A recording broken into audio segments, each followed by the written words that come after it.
할렐루야. 네, 잘 지내셨죠? 네. 오늘 말씀 제목이 무엇인지 보셨습니까? 큰 무리가 따르며 라는 말씀 제목으로 오늘 나누려고 합니다. 오늘 말씀 제목이 본문 몇 절에 있는지 아시나요? 네, 맞습니다. 본문 7절에 나와 있습니다. 저는 최대한 본문이 전하는 메시지를 전하기 위해서 말씀의 제목도 설교의 제목도 웬만하면 본문에서 찾아서 가장 핵심되는 문장을 오늘 설교의 제목으로 삼는 편입니다. 제가 설교 본문 없이 외우거나 아니면 머리에 담아서 설교를 할 때가 있는데 그렇게 설교를 하면 문제가 하나 있어요. 꼭 생각하지 않은 부분들이 더 많이 떠오르고 또한 원래 본문을 준비했었던 분보다 더 많은 이야기들을 하게 되는 것들을 제가 볼 때가 많습니다. 그래서 될 수 있으면 이 설교 본문에 뿌리를 내리고 설교를 하려고 애랬습니다. 사실 설교 본문을 보지 않고 설교하면 훨씬 더 자연스럽고 여러분이 듣기도 편하지만 제가 어디로 갈지 모르니 제가 두려움이 생깁니다. 그래서 묵상한 대로 본문에 좀 벗어나지 않도록 하기 위해서 제가 설교 본문에서 잘 벗어나지 않으려고 노력합니다. 하지만 늘 설교문을 완성하고 보면 마음에 안 들어요. 잘하고 싶습니다. 그래서 수정하다 보면 애꿎은 시간만 계속 흘러가게 되고 완성을 해도 별로 만족감이 없습니다. 그래서 사람은 무엇을 만족하기 어려운 존재라는 것들을 우리가 많이 깨닫게 됩니다. 여러분들이 잘 기억하실지 모르겠지만 2019년도부터 시작해서 유명한 사람들이 극단적 선택을 하는 뉴스가 많이 나왔습니다. 대중들의 사랑도 많이 받고 경제적으로도 좀 부유한 유명인들이 왜 그런 극단적인 선택을 하면서 색을 마감할지 여러분들이 혹시 생각해 보신 적 있습니까? 겉으로 보기에는 화려하고 많은 사람들의 시선과 사랑, 거기에다가 물질적 풍요까지 누리고 있지만 왜 그들은 만족하지 못하고 또한 그 모든 것들의 풍요로운 삶 가운데서도 왜 극단적 선택으로 삶을 마감할 수밖에 없을까요? 일상생활은 힘들어질 수밖에 없습니다. 유명한 만큼. 그리고 사람들의 시선도 늘 따라옵니다. 작은 실수 하나도 큰 이슈가 되고 내가 사랑받는 만큼 사람들은 시기하고 질투하고 싫어하는 사람들의 목소리도 높아져 갑니다. 셰익스피어의 역사극 헨리 4세 2부에 이런 말이 있습니다. 왕관을 쓴 머리는 편히 눕지 못한다. 높은 자리, 높은 권위, 명예를 가진 사람들은 그만큼 무거운 책임과 불안, 부담을 짊어질 수밖에 없는 삶을 살아갈 수밖에 없습니다. 하지만 그렇다고 근거 없는 비난과 혐오까지도 그들이 받아내며 사람들의 모진 비난을 무조건 감수하는 삶도 살아서는 안 됩니다. 이런 근거 없는 비판과 혐오 그리고 비판하는 문제는 유명인들에게 국한되어지지 않습니다. 직장과 학교 안에서 그리고 온라인상에서 우리를 바라보는 사람들의 시선 아니면 우리와 경쟁 관계에 있는 사람들이 비일비재하게 반복적으로 서로를 비난하고 싸우는 것들을 봤습니다. 정치에서도 정당이 나누어져 있고 서로 좌와 우를 나누면서 그렇게 서로를 싸우고 헐뜯기 바쁩니다. 그리고 6월 3일 지방선거가 얼마 남지 않았는데 이 지방선거를 하는 과정을 보면 좌나 우나 서로를 핥히고 상처 주며 비방하며 서로 비판하기 바쁜 것들을 보고 있습니다. 마치 비판을 위한 비판을 하는 것이 아닐까 생각을 비판을 위한 비판을 하는 것이 아닐까라는 생각마저 들기도 합니다. 우리는 왜 누군가의 성공을 함께 기뻐하지 못할까요? 그들이 왜 수고를 깎아내리고 부정적인 말들을 쏟아내야지 우리의 마음은 편안을 얻을까요? 우리는 왜 다른 이의 성공을 기뻐할 수 없는 세상 속에서 살아가고 있을까요? 왜 그럴까요? 제가 말씀을 준비하면서 왜 우리는 이런 갈등 가운데 남을 비판할 수밖에 없는 환경에 계속 놓여 있을까를 제가 생각해 봤는데 우리가 너무 경쟁에 일찍 노출되고 있기 때문에 그렇습니다. 학기를 다니는 순간부터 같은 반에 있는 사람들을 우정으로 대하기에는 이들이 경쟁의 상대가 될 때가 더욱더 많습니다. 1등부터 10등까지 순위를 매기는 학교 교실에서 어떻게 그들과 함께 우정을 나눌 수 있겠습니까? 그 사람들을 내가 밟고 올라서지 않으면 내가 1 등을 할 수 없는 세상에 살고 있으면서 어떻게 그들과 아무 거리낌 없이 우정을 누릴 수 있다는 것이 한편으로는 더 아이러니하게 느껴집니다. 적과의 동침 중인데 어떻게 우리가 학교마저도 변할 수 있겠습니까? 세상은 이 방식이 정의롭다 말하고 공정하다 말하고 이것들을 그냥 받아들이라고 말합니다. 그리고 이것들을 받아들이지 못하는 사람들을 패배자 취급하며 정상적인 범주에 포함되지 않은 사람이라고 얘기할 때가 많습니다. 왜 우리는 이 룰을 받아들여야 될까요? 정말 이 방식이 시험을 통하여 1등부터 10등을 나누는 이 방식이 공평하고 정의로운 방식일까요? 오늘 공사에 입사 시험을 치르기 위해서 한 자매가 아침 일찍 찾아왔습니다. 한 8시 20분쯤. 그러면서 저에게 이런 얘기를 했습니다. 목사님, 불안해서 시험을 칠 수가 없습니다. 목사님한테 기도받고 가면 좀 마음이 편해질 것 같습니다. 그래서 실질적으로 함께 기도를 했습니다. 기도를 하면서 제 안에 이런 마음이 생겼어요. 아니, 이 자매가 시험을 통해서 합격하고 불합격하고 있는 그 가운데서 왜 이렇게 불안해할까? 우리의 불안을 조성하고 있는 것이 과연 무엇일까? 우리가 불안하는 것이 우리 안에 내면의 연약함 때문일까? 아니면 사회적 구조 때문일까? 그러면서 그 자매와 함께 기도하면서 제가 이렇게 기도했습니다. 시험이 끝이 아니라는 것을 알게 허락하여 주시옵소서. 시험을 통해서 어떠한 결과가 오든지 이것이 과정인 것들을 기억하면서 자신의 수고와 노력에 더욱더 크게 은혜 받게 하여 주시옵소서. 결과가 아닌 과정으로 인정받는 마음이 사랑하는 딸에게 부어져서 사랑하는 딸이 과정으로 기뻐하게 역사하여 주시옵소서. 정말 낭만적인 기도라고 생각합니다. 하지만 현실은 그렇지 않습니다. 떨어지면 그 회사에 갈 수 없고 그 회사에 가지 못하면 원하는 월급을 받을 수 없습니다. 그렇게 불안함을 조성하는 그 사회 가운데 여러분들은 어떠한 마음을 가지고 이 세상을 살아가고 있습니다. 그리고 여러분에게 이 불안을 조성하고 있는 세상 구조에 대해서 왜 거부하지 않고 왜 수용하고 계십니까? 마치 없으면 안 될 것 같이 말하는 세상 가운데 왜 노라고 얘기하지 못합니까? 세상은 여러분들이 마치 필요한 것이라고 얘기하는 모든 것들이 여러분에게 없으면 안 될 것이라고 얘기하지만 어쩌면 여러분 그것들을 놓고 한번 다시 살펴보시면 처음부터 그것이 나에게 필요하지 않을 수도 있습니다. 하지만 세상은 어떻게 할까요? 이것이 없으면 안 된다. 이것 없이는 살아갈 수 없다고 여러분들을 계속적으로 설득하고 이해하게 하면서 이렇게 얘기합니다. 많은 사람들이 이것을 중요하다고 여깁니다. 많은 사람들이 이것이 중요함으로 큰 무리들이 이것들을 중요하다고 얘기함으로 이것은 중요하다고 여러분들에게 설득하고 있습니다. 많은 사람이 구하기 때문에 많은 사람이 원하기 때문에 이것이 중요하다고 이야기하는데 여러분이 많은 사람들이 원하는 그것이 정말 여러분들에게 중요한 것이라고 생각되어지는지 오늘 설교를 통해서 다시 한번 생각해 보셨으면 좋겠습니다. 제가 처음 교회를 개척할 때 지인들과 목회자분들이 많은 걱정을 하셨어요. 요즘 큰 교회로 성도들이 쏠림 현상이 있는데 작은 개척교회가 어떻게 살아남겠느냐.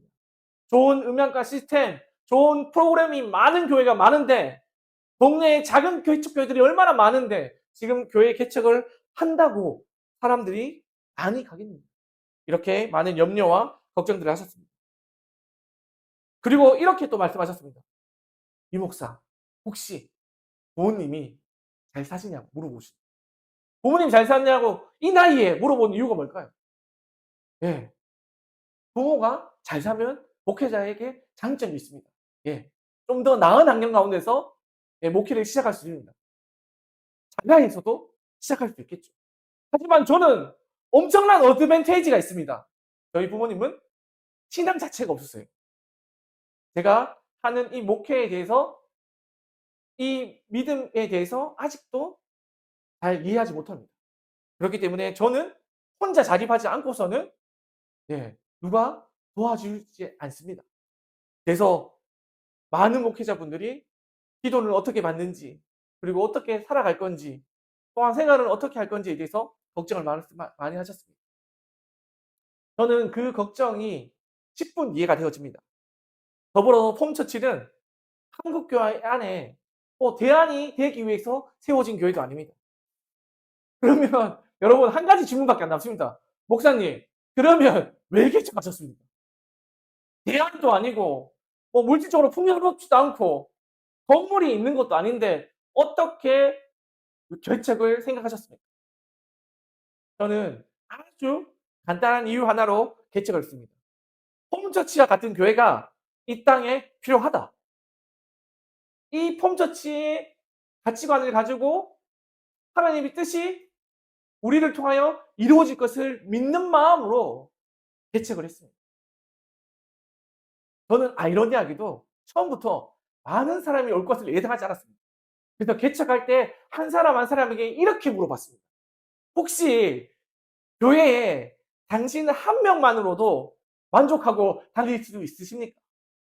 혹시 많은 사람이 모이기를 원하시고 좋은 프로그램과 좋은 환경을 원하신다면 함께 개척할 수 없습니다. 그래서 한 분 한 분 개척하는 멤버들이 생길 때마다 동일한 질문을 던졌습니다. 이 부분에서는 우리 가족도 마찬가지였습니다. 저희 사모에게도 우리 아내에게도 당신 혼자만 교회에 성도가 없을지라도 함께 예배할 수 있겠냐?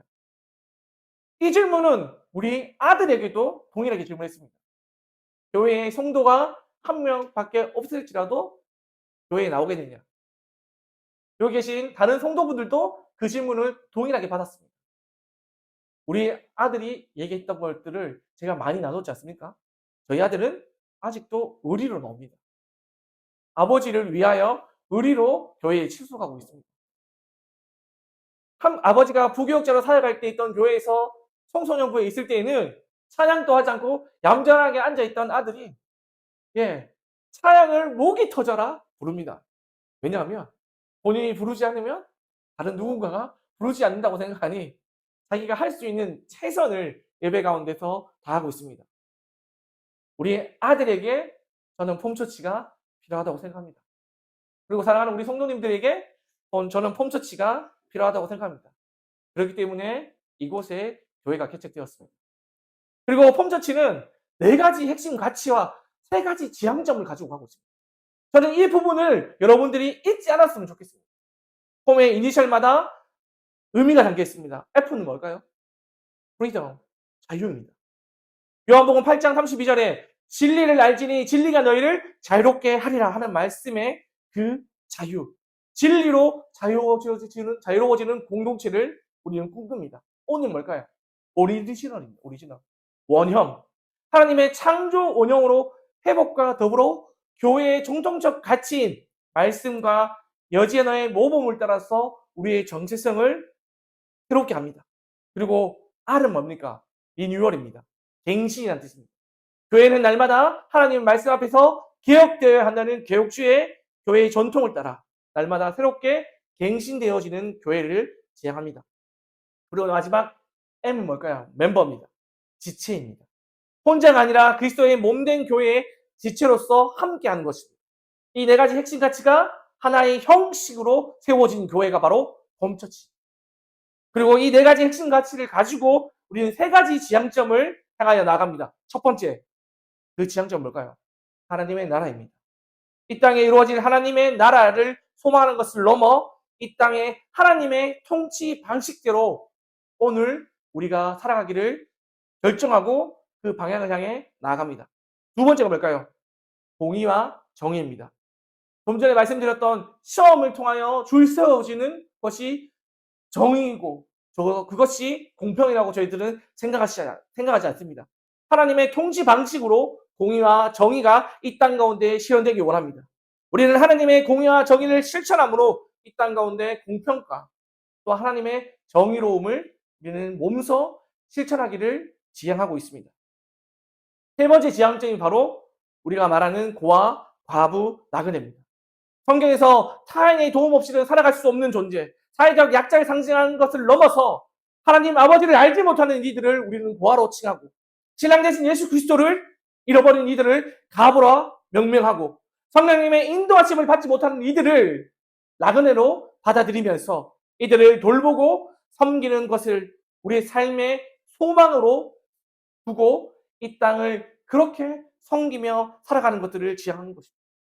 홈처치는 4가지 핵심 가치와 3가지 지향점 위에 개척된 교회입니다. 이것을 사명으로 삼고 살아가는 교회입니다.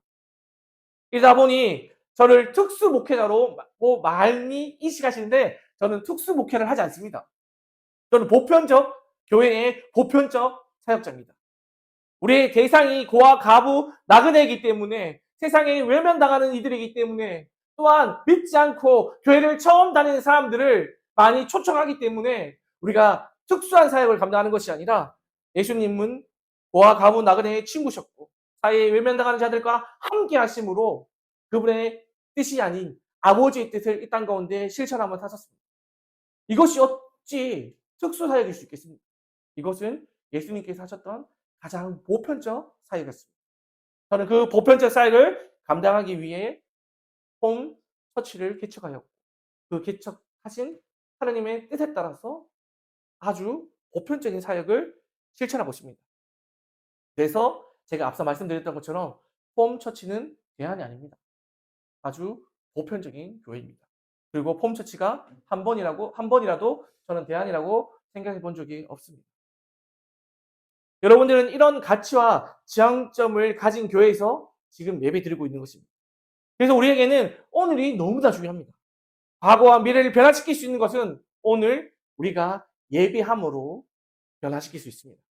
오늘이 지나면 오늘은 과거가 될 것이고, 오늘이 쌓이면 미래가 될 것입니다. 과거와 미래를 변화시킬 수 있는 건 오늘 우리가 하나님 안에서 어떠한 삶을 살아가는지가 우리의 삶을 변화시키는 가장 핵심이 될 것이며 가장 아름다운 오늘이 될 것을 저는 믿습니다. 그래서 폼처치는 오늘을, 지금 이 순간을 사는 교회입니다. 여기에 여러분들이 그렇게 초대받으셨고 하나님의 동역자로서 이곳 가운데서 함께 예배드리는 겁니다. 여러분들이 저의 삶을 지켜보실 때 느껴질 겁니다. 피곤합니다. 그리고 개인 시간이 없습니다. 늘 사람들이 찾아오고 그들과 함께 나누고 그들의 문제를 두고 함께 기도하는 시간을 가장 우선으로 배치하다 보니 개인적인 시간들을 확보하기가 쉽지 않습니다. 그럼에도 불구하고 우리는 오늘 사랑하기를 멈추지 않기 바랍니다. 그리고 여러분들께서 그 사랑 안에서 그 사랑을 멈추지 않기 소망합니다. 그래서 다시 한번 우리 서로를 보면서 좀 축복했으면 좋겠습니다. 당신의 사랑으로 우리가 함께합니다. 다시 한번 볼까요? 당신의 사랑으로 우리가 함께합니다. 그것이 예수의 사랑입니다. 아멘. 아멘. 그 사랑 안에 우리가 날마다 함께하기를 소망합니다. 우리가 계속해서 마가복음 말씀을 함께 살펴보고 있습니다. 지난주에 말씀을 기억하신다면 예수님께서 해당에서 손이 마비된 사람들을 치유하시고 또한 많은 사람들에게 또한 모함당하는 이야기들을 기억하실 겁니다. 예수님께서는 해당 한쪽에 앉아있던 마비된 사람들을 해당 중심으로 부르셨고 그의 마비된 손을 치료해 주셨습니다. 하지만 그곳에 있던 사람들이 모두 동일한 마음으로 손이 마비된 사람들의 치유를 기뻐하지 못했습니다. 일부는 예수님이 안식일 날 손이 마비된 사람을 고치시는 것들을 빌미로 삼아서 예수님을 고발하는 음모를 거기서 꾸미고 있었습니다. 예수님은 이들의 마음의 중심을 아셨고 손이 마비된 자를 안식일에 고치시며 어떠한 어려움과 불이익이 찾아올지 아셨습니다. 예수님은 음모를 꾸미고 있는 사람들 앞에서 보란 듯 그 손 많은 자를 고치십니다. 이 일을 통해서 지난주 말씀 마지막 구절을 보면 고발이 아니라 이제 이들은 예수님을 죽일 그 음모를 꾸미게 되었습니다. 고치지 않았다면 또한 고치는 것이 고발해서 고치는 것이 아니라 이제 예수님을 죽이기로 결단한 것에 이 사건이 시작되어지는 겁니다. 손 많은 자를 치유하며 생기는 이 고발이 아니라 이제 그 죽음 앞에 예수님은 두려워하지 않으셨습니다.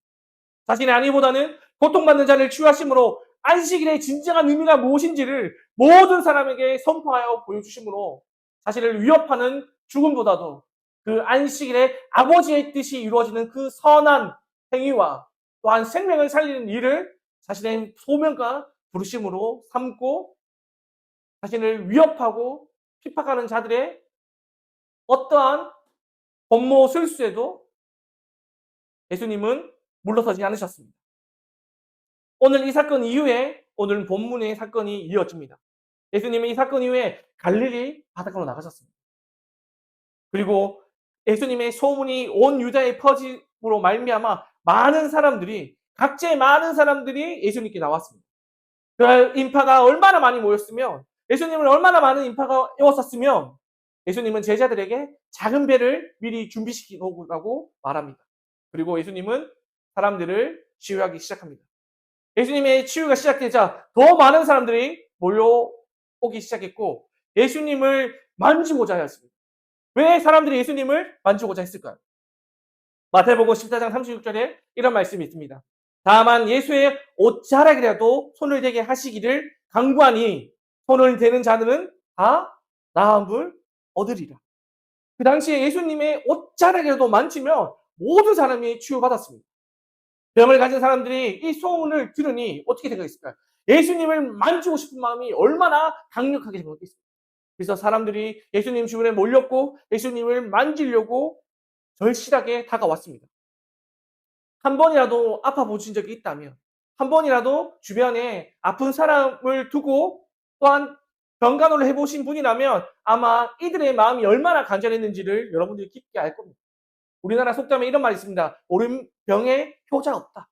오랫동안 아픈 사람을 돌보면 그 돌보는 것 자체가 너무나 힘듭니다. 아픈 사람은 아픈 사람대로, 돌보는 사람은 돌보는 사람대로 삶을 살아갈 수 없고 그 고단함에 지쳐서 날마다 갈등이 생기고 서로 힘들어하는 경우를 저 또한 많이 봤습니다. 이런 고단함을 경험한 사람들이 나을 수 있다면, 치료받을 수 있다면 예수님을 향한 마음이 어떨 수도 있습니다. 간절하고 그를 통해서 낫고자 하는 마음이 어느 때보다 강력한 소망으로 그들 가운데 가득했을 겁니다. 우리는 이 말씀을 통해서 다시 한 번 더 좀 생각해 보아야 될 부분이 있습니다.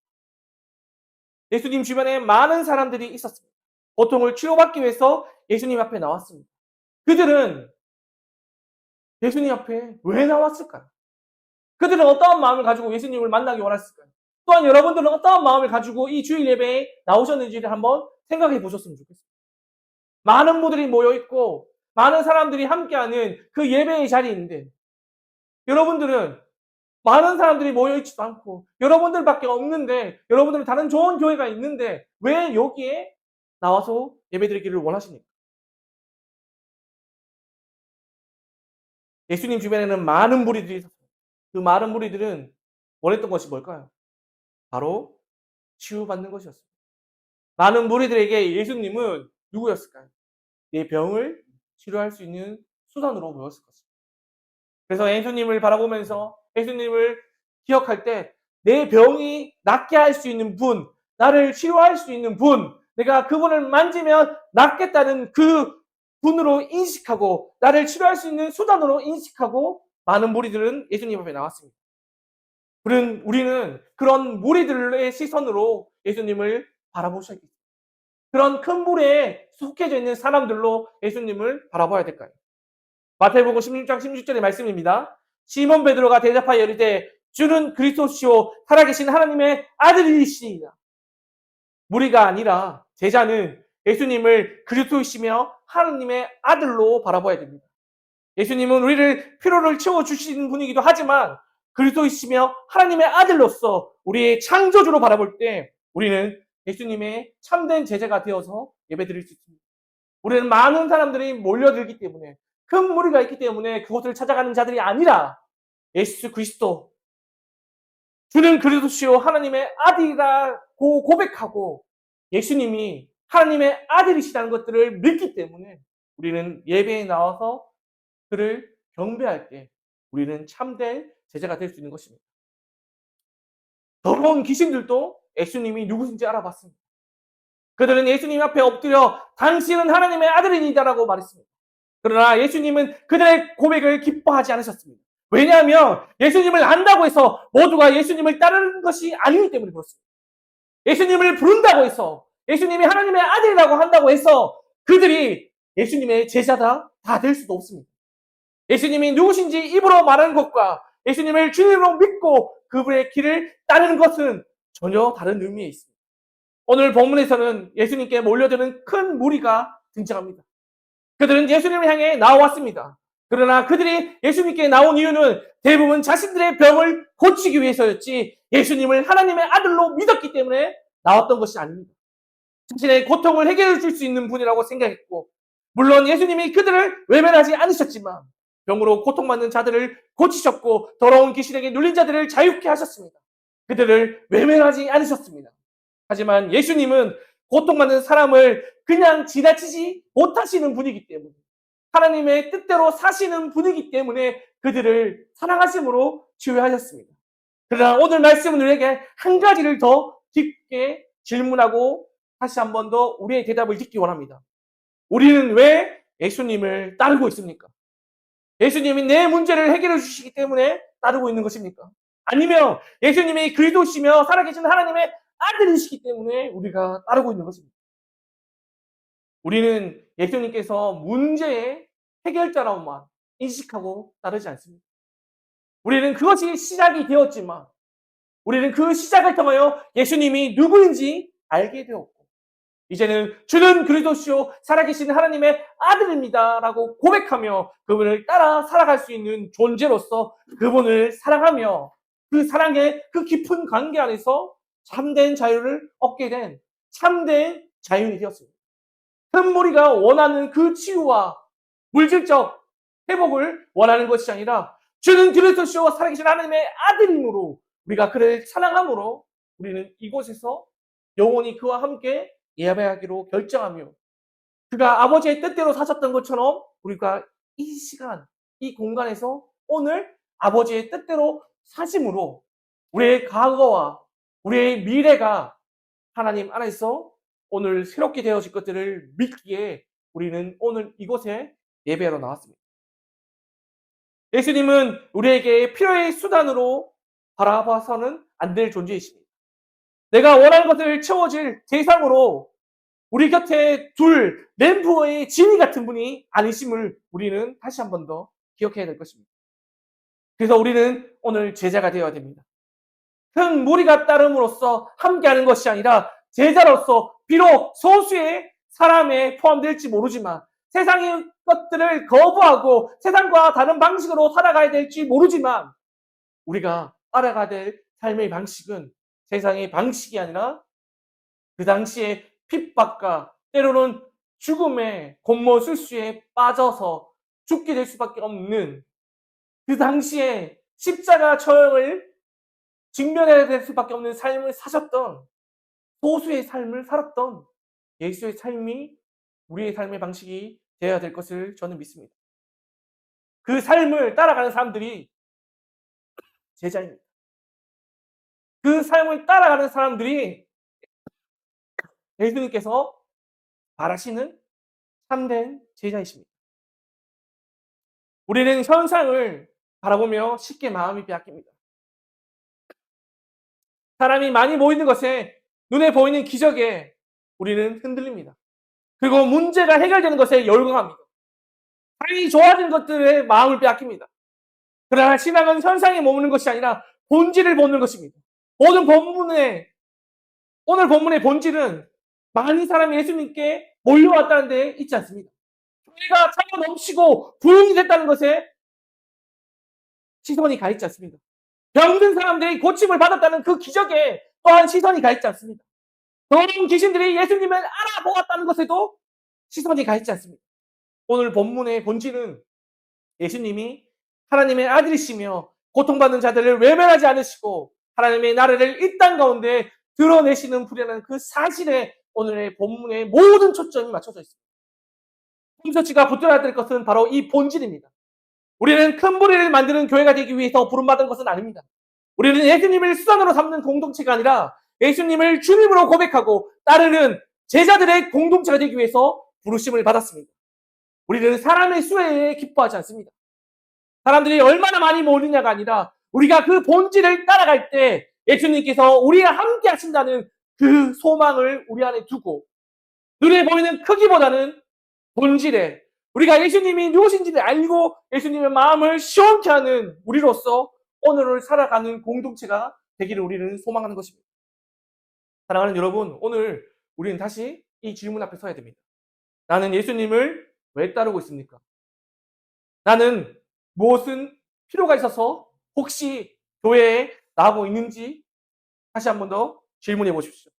나는 문제 때문에 나오는 것인가? 아니면 정말 예수님을 그러시다고 고백하며 하나님의 아들이라고 믿고 나오고 있는지를 다시 한번 살펴보십시오. 예수님은 오늘도 우리를 무리 가운데서 머물러 있기 원치 않습니다. 많은 수 가운데 한 명의 사람으로 우리를 생각하지 않으십니다. 제자로서 우리를 불러내어 주십니다. 단지 예수님을 만져서 내 문제를 해결받는 자리에서 멈추지 마십시오. 예수님이 누구신지 알고 그분을 따르는 자리로 나아감을 받았다는 것을 분명히 기억하셔야 될 겁니다.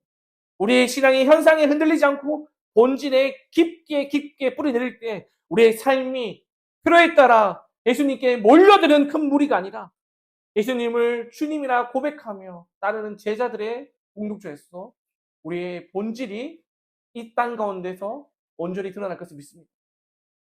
저는 사랑하는 여러분들이 그렇게 이 땅 가운데서 제자로 큰 무리가 몰려드는 것에 환호하며 그들 가운데 섞이는 것이 아니라 본질이 아닌 그 형상에 누리멀어 따라가는 자들이 아니라 오늘도 아버지의 말씀을 붙들고 아버지를 위하여 살기를 결정하며 예수 그리스도가 이 땅 가운데서 살았던 그의 궤적과 시간을 따라서 여러분들이 살기를 다시 한 번 더 축원을 드리는 겁니다.